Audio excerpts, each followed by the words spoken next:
ಆತ್ಮೇತ್ಯುಪಾಸನಂ ಕಾರ್ಯಂ ಸರ್ವಥೈವ ಮುಮುಕ್ಷುವಿಃ ನಾನಾಕ್ಲೇಶ ಸಮಾಯುಕ್ತೋ ಪೀತಾವನ್ನೇವ ಸ್ಮರೇತ್ ಅಂತ ಹೀಗೆ ಈ ಒಂದು ಶ್ಲೋಕ ಇದು ಬಂತು. ಆತ್ಮೇತಿದು ಉಪಗಚ್ಚಂತಿ ಗ್ರಾಹಯಂತಿ ಚ ಅನ್ನೋ ಸೂತ್ರದಲ್ಲಿ. ಅದರ ಬಗ್ಗೆ ಇವತ್ತು ನಾವು 4ನೇ ಗದ್ಯ ಭಾಗದಲ್ಲಿ ಒಂದಿಷ್ಟು ವಿಷಯಗಳನ್ನು ಗಮನಿಸಬೇಕಾಗಿದೆ. ನಾನು ಸ್ವಲ್ಪ ಅದನ್ನು ಈ ಹಿಂದೆನೇ ಹೇಳಿದ್ದೇನೆ, ಆದರೂ ಆ ವಿಷಯಗಳನ್ನು ಮತ್ತಷ್ಟು ಗಮನಿಸಬೇಕು. ಆತ್ಮ ಎಂಬುದಾಗಿ ಭಗವಂತನನ್ನು ಉಪಾಸನೆ ಮಾಡಬೇಕು ಅಂತ ಅಲ್ಲಿ ಬಂದಿದೆ 4ನೇ ಅಧ್ಯಾಯದ 1ನೇ ಪಾದದ 3ನೇ ಸೂತ್ರದಲ್ಲಿ. ಆತ್ಮ ಅನ್ನೋ ಉಪಾಸನೆಯನ್ನ ಯಾವತ್ತೂ ಯಾವ ಕಾಲಕ್ಕೂ ಮಾಡ್ತಾನೆ ಇರಬೇಕು. ನಾನಾ ಕ್ಲೇಶ ಸಮಾಯುಕ್ತೋಪಿ, ನಾನಾ ಥರದ ಕಷ್ಟಗಳಿದ್ರೂ ಕೂಡ ಆತ್ಮ ಅನ್ನೋ ಉಪಾಸನೆಯನ್ನು ಮಾತ್ರ ಬಿಡಬಾರದು ಅಂತ ಬಂದಿದೆ. ಇದನ್ನ ಈ ಹಿಂದೆ ನಾವು ನೋಡಿದ್ದೇವೆ. ಆದರೆ ಅನುಭಾಷ್ಯದಲ್ಲಿ ಆತ್ಮ ಅಂತ ಶಬ್ದ ಪ್ರಯೋಗ ಮಾಡಲಿಲ್ಲ ಆಚಾರ್ಯರು, ಆದಾತ ಅಂತ ಶಬ್ದ ಪ್ರಯೋಗ ಮಾಡಿದರು. ಅದನ್ನ ಅದ್ಯಾಕೆ ಹಾಗೆ ಅಂತ ಅನ್ನೋದನ್ನ ಇಲ್ಲಿ ತಿಳಿಸ್ತಾ ಇದ್ದಾರೆ. ಆತ್ಮ ಅನ್ನೋ ಶಬ್ದಕ್ಕೆ ಸ್ವಾಮಿ ಅಂತ ಅರ್ಥ. ಸ್ವಾಮೀತಿ ವಾಚ್ಯೆ, ಸ್ವಾಮಿ ಅಂತ ಹೀಗೆ ಶಬ್ದವನ್ನು ಪ್ರಯೋಗ ಮಾಡಬೇಕಾದ ಸಂದರ್ಭ ಇದ್ದಾಗ ಆದಾತ ಇತ್ಯುಕ್ತಿ, ಆದಾತ ಅಂತ ಶಬ್ದ ಪ್ರಯೋಗ ಮಾಡಿಬಿಟ್ಟಿದ್ದಾರೆ. ಇದು ಯಾಕೆ ಹಾಗೆ? ಅದಕ್ಕೆ ಕಾರಣ ಏನು ಅಂದ್ರೆ, ಆದತ್ತೆ ಇತಿ ಆತ್ಮ. ಆದಾತ ಅಂದ್ರು ಆತ್ಮ ಅಂದ್ರು ಒಂದೇ ಅರ್ಥ. ಏನದು ಹೇಗೆ ಒಂದೇ ಅರ್ಥ ಅಂದ್ರೆ, ಆದಾತ ಅಂದ್ರೆ ನಮ್ಗೆ ಗೊತ್ತಿರುವಂತೆ ಆಂಗಿತ ಪೂರ್ವಕ ಧಾತು. ಆದತ್ತೆ ಅಂದ್ರೆ ಸ್ವೀಕಾರ ಮಾಡ್ತಾನೆ ಅಂತ ಅರ್ಥ. ಯಾರನ್ನು ಸ್ವೀಕಾರ ಮಾಡ್ತಾನೆ ಅಂದ್ರೆ ಭೃತ್ಯರನ್ನು ಸ್ವೀಕಾರ ಮಾಡ್ತಾನೆ. ಆದ್ರಿಂದ ಅವನು ಆದಾತ. ತನ್ನ ಭಕ್ತರಾದ ಎಲ್ಲಾ ಭಕ್ತರನ್ನು ಕೂಡ ಪ್ರೀತಿಯಿಂದ ತನ್ನ ಬಳಿಗೆ ಸ್ವೀಕಾರ ಮಾಡ್ತಾನೆ. ಆದ್ರಿಂದ ಅವನು ಆದಾತ. ಆದತ್ತೆ ಇತಿ ಆದಾತ, ಆದತ್ತೆ ಇತಿ ಆದಾತ ಅಂತ ಅವನನ್ನು ಆದಾತ ಎಂಬ ಶಬ್ದವನ್ನು ತಿಳ್ಕೊಳ್ಬೇಕು. ಅದನ್ನೇ ಆತ್ಮ ಶಬ್ದ ಕೂಡ ಹೇಳ್ತದೆ, ಆದತ್ತೆ ಇತಿ ಆತ್ಮ ಅಂತ. ಭೃತ್ಯಾನಿತಿ ಆತ್ಮ ಇತಿ ಆತ್ಮ ಇತಿ ಆತ್ಮಶಬ್ದೋಪಿ ಯೋಗೇನ ಸ್ವಾಮಿ ವಾಚ್ಯೆ. ಆದಾತ ಅಂತ ಅನ್ನೋದು ಹೇಗೆ ಸ್ವಾಮಿ ಅನ್ನೋ ಅರ್ಥವನ್ನು ಹೇಳ್ತದೋ, ಭೃತ್ಯರನ್ನು ತನ್ನ ಬಳಿಗೆ ಕರ್ಕೊಳ್ಳುವುದರಿಂದ ಸ್ವಾಮಿ ಅನ್ನೋ ಅರ್ಥವನ್ನು ಹೇಗೆ ಹೇಳ್ತದೋ, ಹಾಗೆ ಆತ್ಮ ಅನ್ನೋದು ಕೂಡ ಅದೇ ಅರ್ಥವನ್ನೇ ಹೇಳ್ತದೆ. ಸ್ವಾಮಿ ಇತಿ ಸೌತ್ರ ಆತ್ಮಪದಂ ವ್ಯಾಖ್ಯಾತಂ. ಸೂತ್ರದಲ್ಲಿ ಆತ್ಮೇತಿದು ಉಪಗಚ್ಚಂತಿ ಗ್ರಾಹಯಂತಿ ಅನ್ನೋದು ಆತ್ಮ ಶಬ್ದ ಇದೆ. ಆ ಆತ್ಮ ಶಬ್ದವನ್ನು ವ್ಯಾಖ್ಯಾನ ಮಾಡ್ಲಿಕ್ಕೋಸ್ಕರ ಆದಾತ ಅನ್ನೋ ಶಬ್ದವನ್ನು ಪ್ರಯೋಗ ಮಾಡಿದ್ದಾರೆ. ಸ್ವಾಮಿ ಅಂತ ಶಬ್ದ ಪ್ರಯೋಗ ಮಾಡಲಿಲ್ಲ. ಆತ್ಮ ಅನ್ನೋ ಶಬ್ದಕ್ಕೆ ಸ್ವಾಮಿ ಅಂತ ಅರ್ಥ ಇರಬಹುದು.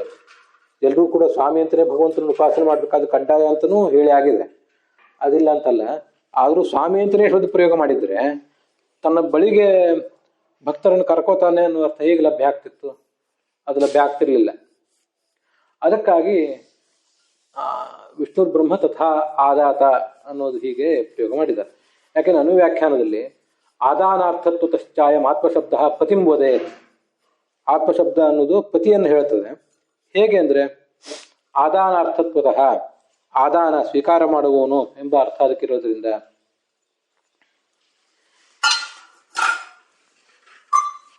ಅಂತ ಹೀಗೆ ಅನುವ್ಯಾಖ್ಯಾನದಲ್ಲಿ ಬಂದಿದೆ. ಆದಾತ ಇತ್ಯೇವ ಪೂರ್ತವು. ಇದಿಷ್ಟು ಸ್ವಾಮಿ ಅಂತ ಹೇಳಬೇಕಾಗಿದ್ದಲ್ಲಿ ಸ್ವಾಮಿ ಅಂತ ಹೇಳ್ದೇನೆ ಆದಾತ ಅಂತ ಯಾಕೆ ಹೇಳಿದ್ದಾರೆ ಅನ್ನೋದ್ರ ಬಗ್ಗೆ ವಿವರಣೆ ಆಯಿತು.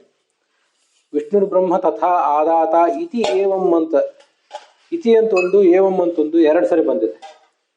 ಇತಿ ಅಂದ್ರೆ ಹೀಗೆ ಭಗವಂತನ ಉಪಾಸನೆ ಮಾಡಬೇಕು ಅಂತ ಅರ್ಥ ನಮಗೆ ಲಬ್ಧ ಆಗಿ ಹೋಗ್ತಿತ್ತು. ಆದಾತ ಇತ್ಯೇವ ಪೂರ್ತವು. ಮತ್ತೆ ಏವಂ ಅಂತ ಶಬ್ದವನ್ನು ಯಾಕೆ ಪ್ರಯೋಗ ಮಾಡಿದ್ದಾರೆ? ಇತಿ ಅನ್ನೋ ಶಬ್ದಕ್ಕೂ ಏವಂ ಅನ್ನೋ ಶಬ್ದಕ್ಕೂ ಒಂದೇ ಅರ್ಥ ಅಲ್ಲ. ಅದನ್ನು ಈಗ ಹೇಳ್ತಿದ್ದಾರೆ. ಆದಾತ ಇತ್ಯೇವ ಪೂರ್ತವು, ಆದಾತ ಇತಿ, ಆದಾತ ಇತಿ ಇತ್ಯೇವ ಪೂರ್ತವು. ಇತಿ ಎಂಬ ಶಬ್ದವನ್ನು ಹೇಳಿದ್ರಿಂದಲೇ ಪೂರ್ತವು, ಎಲ್ಲ ಕೆಲಸವೂ ಆಗ್ತಿತ್ತು ನಮಗೆ. ಹೀಗೆ ಈ ತರ ಉಪಾಸನೆ ಮಾಡಬೇಕು ಅಂತ. ಆವಾಗ ಏವಂ ಅನ್ನೋ ಶಬ್ದವನ್ನು ಪ್ರಯೋಗ ಮಾಡಿದರು, ಮತ್ತೊಂದು ಶಬ್ದವನ್ನ. ಯಾಕಂದ್ರೆ ಅದು ಪ್ರಕಾರವಾಚಿ, ಪ್ರಕಾರವನ್ನು ಅರ್ಥವನ್ನು ಹೇಳ್ತದೆ. ಅದು ಯಾಕೆ ಹೇಳಿದ್ದಾರೆ ಹಾಗೆ? ಪ್ರಕಾರವಾಚಿ ಏವಂ ಶಬ್ದೋಕ್ತಿ ಆತ್ಮತ್ವಂ ವಿಶೇಷಣಂ ಇತ್ಯೇವಂ ರೂಪೇಣ ಉಪಾಸನಂ ಕಾರ್ಯಂ. ಆತ್ಮತ್ವ ಅನ್ನುವುದು ಉಳಿದೆಲ್ಲ ನಾಮಗಳಿಗೂ ಕೂಡ ವಿಶೇಷಣವಾಗಿ ಬಳಕೆ ಆಗಬೇಕು. ಈ ಒಂದು ರೂಪದಿಂದ ನಾವೆಲ್ಲರೂ ಉಪಾಸನೆ ಮಾಡಬೇಕು ಅಂತ ಅರ್ಥವನ್ನು ತಿಳಿಸಿದ್ದಾರೆ. ಹಾಗಾಗಿ ವಿಷ್ಣು ಆತ್ಮ ಅಂದ್ರೆ ವಿಷ್ಣುವು ನನ್ನ ಸ್ವಾಮಿ, ನರಸಿಂಹ ಆತ್ಮ, ಅವನು ನನ್ನ ಸ್ವಾಮಿಯಾಗಿದ್ದಾನೆ ಅಂತ ಹೀಗೆಲ್ಲರೂ ನಾನಾ ಥರದ ಉಪಾಸನೆಗಳನ್ನ ಮಾಡಬೇಕು ಅಂತ ಅದರ ಅಭಿಪ್ರಾಯ ಆಗ್ತದೆ. ಆದ್ರಿಂದ ಏನಾಯ್ತು, ಅದ್ವೈತದಲ್ಲಿ ಹೀಗೆ ಆತ್ಮೇತಿದು ಉಪಗಚ್ಚಂತಿ ಗ್ರಾಹಯಂತಿ ಅನ್ನೋ ಮಾತಿಗೆ ಆತ್ಮ ಅನ್ನೋ ಶಬ್ದಕ್ಕೆ ಅವರು ಸ್ವಾಮಿ ಅನ್ನೋ ಅರ್ಥವನ್ನು ಮಾಡದೇನೆ ಭಗವಂತನನ್ನ ಜೀವನಿಂದ ಅಭಿನ್ನ ಅಂತ ಉಪಾಸನೆ ಮಾಡಬೇಕು ಅಂತ ವ್ಯಾಖ್ಯಾನ ಮಾಡಿದ್ದಾರೆ. ಅದನ್ನ ಖಂಡನೆ ಮಾಡಿದ ಹಾಗಾಯ್ತು. ವಿಷ್ಣುವನ್ನ ಆತ್ಮ ಎಂಬುದಾಗಿ, ಅರ್ಥಾತ್ ನಮಗೆ ಸ್ವಾಮಿ ಎಂಬುದಾಗಿ ನಾವು ಉಪಾಸನೆ ಮಾಡಬೇಕೇ ಹೊರತು ನತು ಜೀವತ್ವೇನ ಆತನನ್ನು ಉಪಾಸಿಸುವುದಲ್ಲ. ಇತಿ ವಕ್ತುಂ, ಇದನ್ನು ತಿಳಿಸ್ಲಿಕ್ಕೋಸ್ಕರ ಹಾಗೆ ಹೇಳಿದ್ದಾರೆ. ಆತ್ಮ ವಿಷ್ಣು ರೀತಿ ಧ್ಯಾನಂ ವಿಶೇಷತಃ ಅಂತಲ್ಲಿ ಅದು ಆತ್ಮೇತಿದು ಉಪಗಚ್ಚಂತಿ ಗ್ರಾಹಯಂತಿ ಅನ್ನೋಲ್ಲಿ ಬಂದಿದೆ. ಆತ್ಮ ವಿಷ್ಣು ಅಂದ್ರೆ ವಿಶೇಷ, ಆತ್ಮ ಅಂದ್ರೆ ವಿಶೇಷಣ. ಹೀಗೆ ವಿಶೇಷ ರೂಪವಾಗಿ ಎಲ್ಲಾ ಮುಮುಕ್ಷುಗಳು ಕೂಡ ಹಾಗೆ ಧ್ಯಾನ ಮಾಡಬೇಕು. ಮತ್ತೆ ಯಾರು ಉಪದೇಶ ಮಾಡಬೇಕಾಗಿದೆಯೋ ಅವರು ಉಪದೇಶವನ್ನು ಕೂಡ ಹಾಗೆ ಮಾಡಬೇಕು. ಕರ್ತವ್ಯ ನಾಸ್ಯ ಹಾನೇನ ಕಸ್ಯಚಿನ್ ಮೋಕ್ಷಯಿಷ್ಯತೆ. ಹೀಗೆ ಮಾಡದೆ ಹೋದ್ರೆ ಅವರಿಗೆ ಯಾರಿಗೂ ಕೂಡ ಮುಕ್ತಿ ಇಲ್ಲ ಅಂತ ಅದರ ಬ್ರಹ್ಮಪುರಾಣದ ಮಾತನ್ನ ಆಚಾರ್ಯರು ಉದ್ಧರಿಸಿದ್ದಾರೆ. ಇತ್ಯಾದೇಹೆ, ಹೀಗೊಂದು ಮಾತಿದೆ. ಆದ್ರಿಂದ ಭಗವಂತನನ್ನು ಜೀವ ಅಂತ ಉಪಾಸಿಸುವುದಲ್ಲ, ಭಗವಂತನನ್ನು ಆತ್ಮ ನಮ್ಮ ಸ್ವಾಮಿ ಅಂತ ಉಪಾಸನೆ ಮಾಡಬೇಕು ಅಂತ ಅರ್ಥ.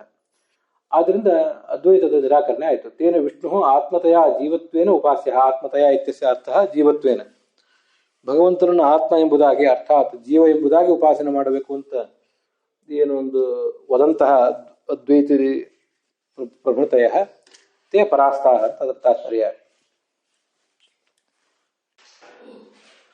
ಓಂ ನ ಪ್ರತೀಕೆ ನಹಿ ಸಹ ಅಂತ 4ನೇ ಸೂತ್ರ, 4ನೇ ಅಧ್ಯಾಯದ 1ನೇ ಪಾದದ 4ನೇ ಸೂತ್ರ.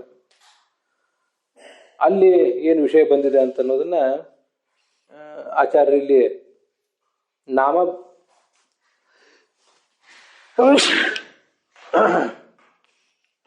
ಆಚಾರ್ಯರು ನೇರವಾಗಿ ಸಂಗ್ರಹ ಮಾಡಲಿಲ್ಲ. ಆದ್ರೆ ಅದಕ್ಕೆ ಸಂಗ್ರಹ ಮಾಡುವ ವಿಧಾನವನ್ನು ಹೇಗೆ ಅಂತ ರಾಘವೇಂದ್ರ ಸ್ವಾಮಿಗಳು ತೋರಿಸ್ಕೊಡ್ತಾ ಇದ್ದಾರೆ. ನಾಮಬ್ರಹ್ಮೇತ್ಯುಪಾಸೀತ ಅಂತ ಛಾಂದೋಗ್ಯೋಪನಿಷತ್ತಿನ 7ನೇ ಅಧ್ಯಾಯದಲ್ಲಿ ಬಂದಿದೆಯಲ್ಲ, ನಾಮವನ್ನೇ ಉಪಾಸನೆ ಮಾಡಬೇಕು ಅಂತ. ಅಲ್ಲಿ ಶಬ್ದಭ್ರಾಂತ್ಯ ನ ಪ್ರತೀಕೆ ಬ್ರಹ್ಮದೃಷ್ಟಿ ಕಾರ್ಯ. ನಾಮವನ್ನೇ ಬ್ರಹ್ಮ ಅಂತ ಉಪಾಸನೆ ಮಾಡಬೇಕು ಅಂತ ಶಬ್ದ ಪ್ರಯೋಗ ಇರುವುದರಿಂದ ಆ ಶಬ್ದದ ಭ್ರಾಂತಿಯಿಂದಾಗಿ, ಶಬ್ದದಿಂದ ಹುಟ್ಟಿದ ಭ್ರಾಂತಿಯಿಂದ ನ ಪ್ರತೀಕೆ ಬ್ರಹ್ಮದೃಷ್ಟಿ ಕಾರ್ಯ. ಪ್ರತೀಕಗಳೇನಿವೆ, ಯಾವುದೇ ಕಲ್ಲು ಕಟ್ಟಿಗೆ ಪ್ರತೀಕ ಆಗಲಿ ಅಥವಾ ಚೇತನ ಪ್ರತೀಕ, ಆ ಚೇತನ ಪ್ರತೀಕದಲ್ಲಿಯೇ ಬ್ರಹ್ಮದೃಷ್ಟಿಯನ್ನು ನಾವು ಮಾಡಬಾರದು. ಕಿಂತು ತತ್ಸ್ಥತ್ವೇನೇ ಉಪಾಸನಂ ಕಾರ್ಯಂ. ಆ ಪ್ರತೀಕದ ಒಳಗೆ ಭಗವಂತ ಇದ್ದಾನೆ ಅಂತ ನಾವು ತಿಳ್ಕೋಬೇಕೇ ಹೊರತು ಪ್ರತೀಕವನ್ನೇ ಭಗವಂತ ಅಂತ ತಿಳ್ಕೋಬಾರ್ದು ಅಂತ ಅದರ ತಾತ್ಪರ್ಯ ಆಗ್ತದೆ. ಅಲ್ಲಿ ನ ಪ್ರತೀಕೆ ಬ್ರಹ್ಮದೃಷ್ಟಿ ಕಾರ್ಯ ಅಂತ ಹೇಳಿದಾಗ ಕೂಡ ನಮಗೆ ಸ್ವಲ್ಪ ಗೊಂದಲ ಆಗೋ ಸಾಧ್ಯತೆ ಇದೆ. ಪ್ರತೀಕದಲ್ಲಿ ಭಗವಂತನ ಉಪಾಸನೆಯನ್ನ, ಭಗವಂತನ ದೃಷ್ಟಿ ಅಂದ್ರೆ ಜ್ಞಾನವನ್ನ, ಭಗವಂತ ಇದ್ದಾನೆ ಅನ್ನೋದನ್ನ ಯಾಕೆ ಕಾಣಬಾರದು ಅಂತ ನಮ್ಗೆ ಸಂಶಯ ಬರ್ತದೆ. ಪ್ರತೀಕವನ್ನೇ ಭಗವಂತ ಅಂತ ಕಾಣಬಾರ್ದು, ಪ್ರತೀಕದಲ್ಲಿ ಭಗವಂತ ಇದ್ದಾನೆ ಅಂತ ಯಾಕೆ ಕಾಣಬಾರ್ದು? ಆ ಆಚಾರ್ಯರ ಭಾಷ್ಯದ ವಾಕ್ಯದ ಅರ್ಥ ಏನು? ಪ್ರತೀಕೆ ಬ್ರಹ್ಮದೃಷ್ಟಿ ನ ಕಾರ್ಯ ಅನ್ನೋದು ಅರ್ಥ ಏನು ಅಂದ್ರೆ, ಪ್ರತೀಕೆ ಬ್ರಹ್ಮದೃಷ್ಟಿ ಅಂದ್ರೆ ಪ್ರತೀಕವನ್ನ ಬ್ರಹ್ಮ ಅಂತ ತಿಳ್ಕೊಳ್ಳುವುದು ಅಂತ ಅದರ ತಾತ್ಪರ್ಯ. ಪ್ರತೀಕವನ್ನೇ ಬ್ರಹ್ಮ ಅಂತ ತಿಳ್ಕೊಳ್ಳುವ ಸಾಹಸಕ್ಕೆ ಹೋಗಬೇಡಿ, ಪ್ರತೀಕದಲ್ಲಿ ಬ್ರಹ್ಮ ಇದ್ದಾನೆ ಅಂತ ತಿಳ್ಕೊಳ್ಳಿ ಅಂತ ಅದರ ತಾತ್ಪರ್ಯ. ಯಾಕೆಂದ್ರೆ ಅದನ್ನ ಆ ಸೂತ್ರದಲ್ಲಿ ಹೇಳಿದ್ದಾರೆ. ನಾಮಾದಿ ಪ್ರಾಣ ಪರ್ಯಂತಂ ಉಭಯೋ ಪ್ರಥಮಾತ್ವತಃ ನಾಮ ಬ್ರಹ್ಮೇತ್ಯುಪಾಸೀತ, ಬಲಂ ಬ್ರಹ್ಮೇತ್ಯುಪಾಸೀತ, ವಿಜ್ಞಾನಂ ಬ್ರಹ್ಮೇತ್ಯುಪಾಸೀತ, ಹೀಗೆಲ್ಲ ಬೇರೆ ಬೇರೆ ಸಂಗತಿಗಳಲ್ಲಿ ಬಂದಿವೆ. ಅಲ್ಲಿ ಎಲ್ಲಾ ಕಡೆನೂ ಕೂಡ ನಾಮ ಅಂತ ಇದೆಯಲ್ಲ, ಎಲ್ಲಾ ಕಡೆನೂ ಪ್ರಥಮ ವಿಭಕ್ತಿ ಇದೆ. ಅದರಿಂದಾಗಿ ಐಕ್ಯ ದೃಷ್ಟಿ ಬಂದ್ಬಿಡ್ತದೆ. ಅಭುಧಾನ ಅಜ್ಞಾನಿಗಳಿಗೆ ಐಕ್ಯ ದೃಷ್ಟಿ ಬಂದ್ಬಿಡ್ತದೆ. ಆ ಐಕ್ಯ ದೃಷ್ಟಿಯನ್ನು ಪರಿಹಾರ ಮಾಡ್ಕೊಳ್ಳಿ.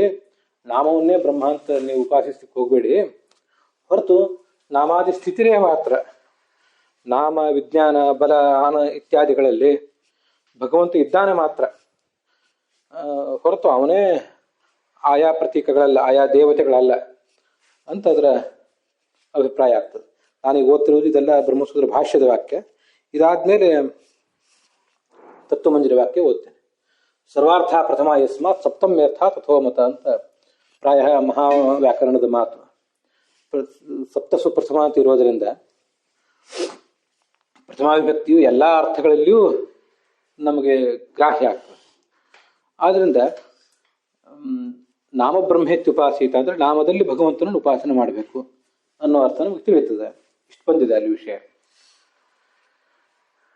ಇತ್ಯಾದವು ಈಗ ತತ್ವಮಂಜರಿ ಇತ್ಯಾದವು ನಾಮಾದ್ಯಭಿಮಾನಿ ರೂಪ ಪ್ರತೀಕ ತಾದಾತ್ಮ್ಯನ ನಾಮ ಬಲ ವಿಜ್ಞಾನ ಸ್ಮರಣ ಇತ್ಯಾದಿಗಳೇನಿವೆ ಅದಕ್ಕೆಲ್ಲ ಅಭಿಮಾನಿಗಳಾದಂತಹ ದೇವತೆಗಳಿದ್ದಾರಲ್ಲ, ಆ ದೇವತೆಗಳೇ ಪ್ರತೀಕ ಭಗವಂತನಿಗೆ.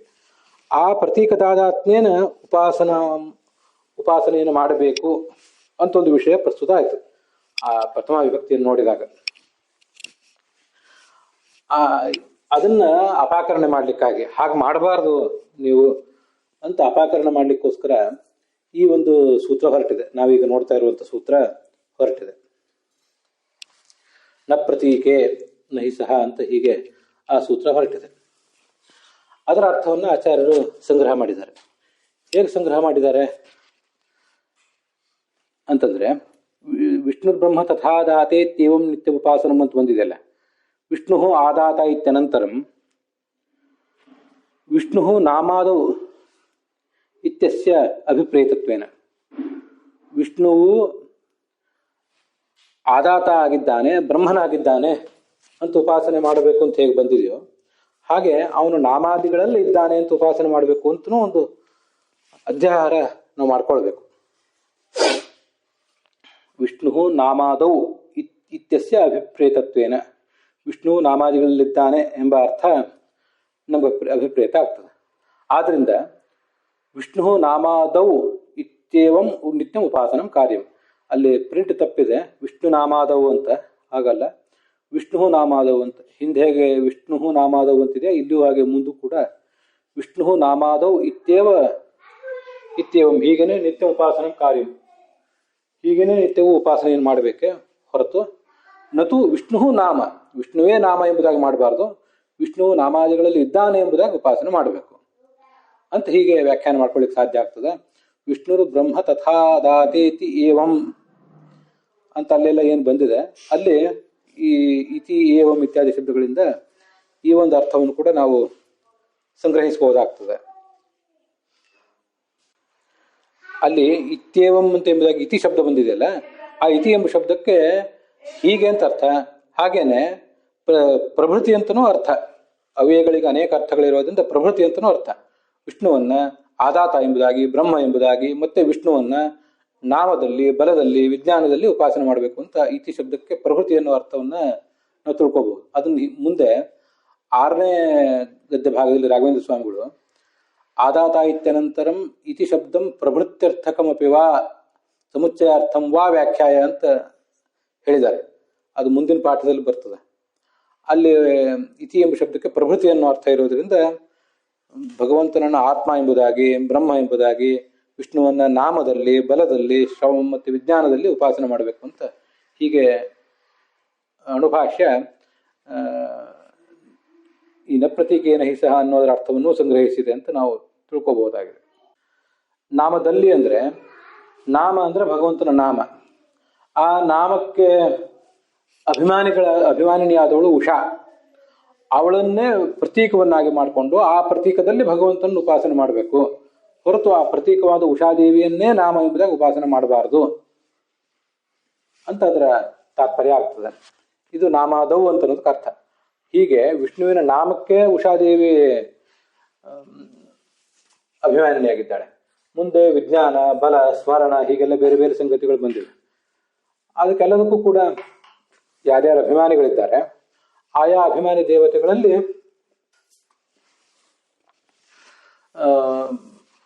ಆ ಅಭಿಮಾನಿ ದೇವತೆಗಳೇ ಪ್ರತೀಕರಾದಂತಹ ಅವರಲ್ಲಿ ಭಗವಂತನನ್ನ ಉಪಾಸನೆ ಮಾಡಬೇಕು ಅಂತ ನಮಗೆ ಒಟ್ಟಾರೆ ತಿಳಿದು ಬರ್ತದೆ.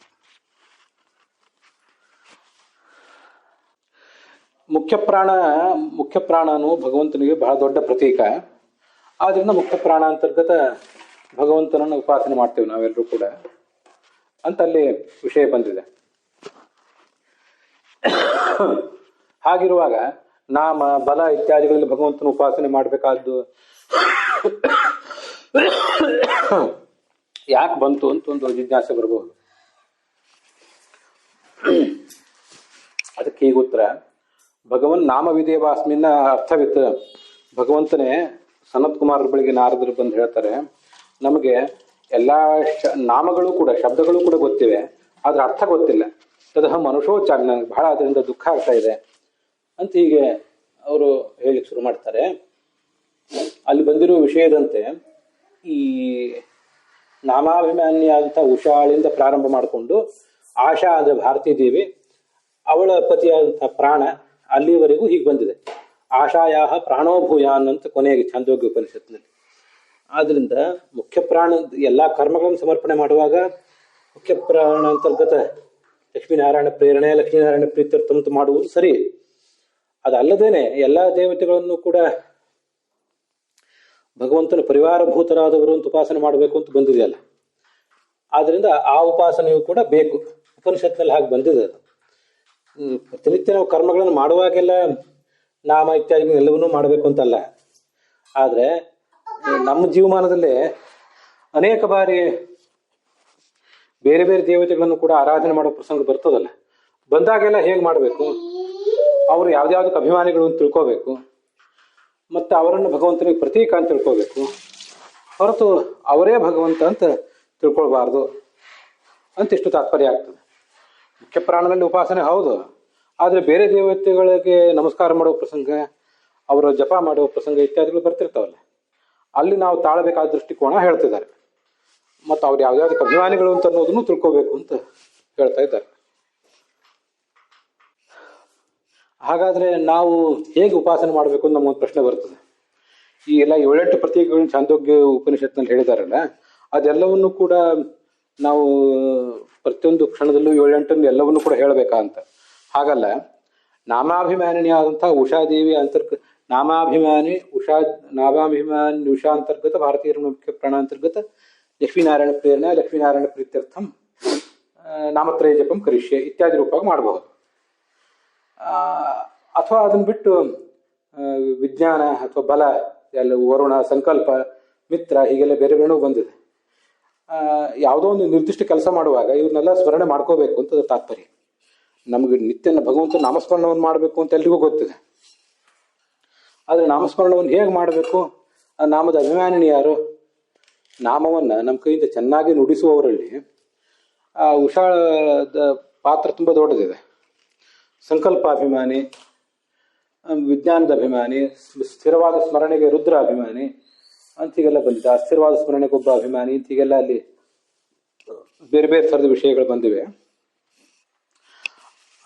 ಆದ್ರಿಂದಲೇ ನಾನು ಈ ಹಿಂದೆ ಕೂಡ ಹೇಳಿದ್ದೇನೆ, ನಾಗರ ಪಂಚಮಿಯು ಇತ್ಯಾದಿ ಯಾವುದೇ ಒಂದು ಕಾರ್ಯಕ್ರಮ ನಮ್ಮಲ್ಲಿ ನಡೆಯಲಿ, ಆಯಾ ದೇವತೆಗಳು ಏನನ್ನ ಪ್ರತಿನಿಧಿಸ್ತಾರೆ, ಯಾವುದಕ್ಕವರು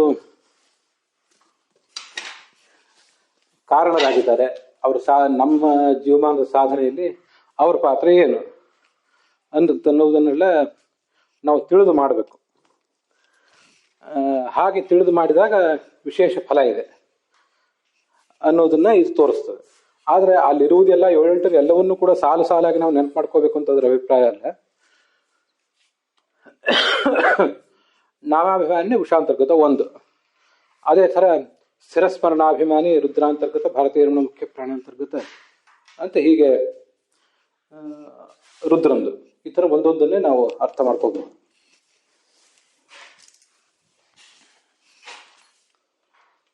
ಇಲ್ಲದೆ ಹೋದರೆ ಸುಮ್ಮನೆ ಆಯಾ ದೇವತೆಗಳ ಆರಾಧನೆ ಮಾಡಿ ಅವ್ರಿಗೊಂದಿನ ಭಕ್ಷ್ಯಭೋಜ್ಯ ನಿವೇದನೆ ಮಾಡಿ ನಾವು ಮಾಡೋದಕ್ಕೆ ಅರ್ಥ ಇಲ್ಲ. ನಮ್ಮ ಜೀವಮಾನದಲ್ಲಿ ಅವರ ಸಾಧನೆಯ ಪಾತ್ರ ಏನು, ಇದು ಬಹಳ ಮುಖ್ಯ. ಛಾಂದೋಗ್ಯ ಉಪನಿಷತ್ನಲ್ಲಿ ಬಂದಿರುವಂತೆ ಅದನ್ನು ನಾವು ಆ ದೇವತೆಗಳನ್ನ ಸ್ಮರಿಸುವಾಗ ನೆನಪಿಸ್ಕೋಬೇಕು. ಅಲ್ಲಿಗೆ ಇವತ್ತಿನ ಭಾಗ ಸಮಾಪ್ತ ಆಗಿದೆ.